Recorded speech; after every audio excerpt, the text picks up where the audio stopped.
is each American's constitutional right to marry the person they love, no matter what state they inhabit. No state should decide who can marry and who cannot. Thanks to the tireless work of so many, someday soon the discrimination will end and every American will be able to enjoy their equal right to marriage.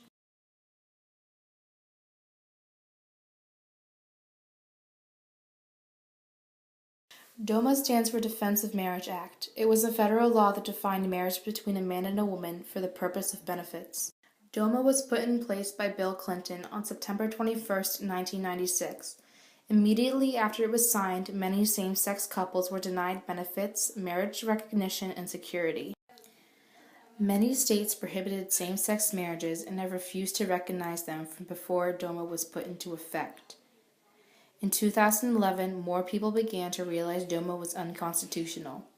On June 26, 2013, D.O.M.A was overturned. Now in 13 states, same-sex couples will be entitled to full federal recognition of their unions. Currently, Colorado, Hawaii, Illinois, and New Jersey allow civil unions but not marriage equality. Now legally married same-sex couples have access to hundreds of federal rights, but these rights won't be available to couples in domestic partnerships or civil unions.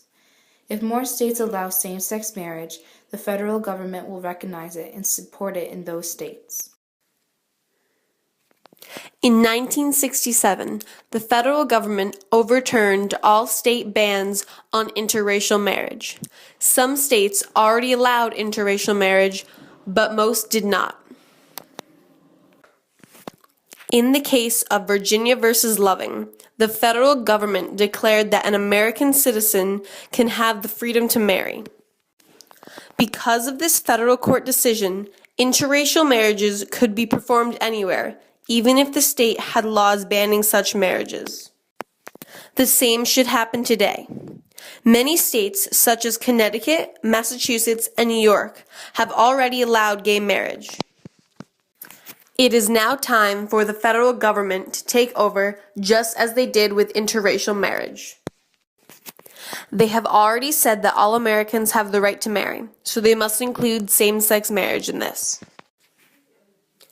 If the federal government does not step in, it will take much too long for some states to allow gay marriage. Some people believe that the federal government should not allow gay marriage. They justify their opinions with the following reasons. Marriage has always been between a man and a woman, children will not have both a father and a mother, and it offends God. These reasons are narrow-minded because our country is always changing. We cannot keep our definition of marriage the same as it has been for centuries, because it discriminates against U.S. citizens. Also, about 30% of U.S. children live in households with a single parent, which contradicts the argument that children need both a father and a mother. As for the religious argument, the United States has the separation of church and state. People cannot use the argument that God does not want two people of the same sex to get married because not everyone believes in the same God or God at all. Make no mistake, I am a Christian and I believe in God and I don't believe He makes mistakes. So I believe that being gay is not a sin, and in fact, it's how you're made. Overall, banning gay marriage is unconstitutional because it treats United States citizens differently. The federal government needs to remove these state bans because it is the only way for all people to be treated equally.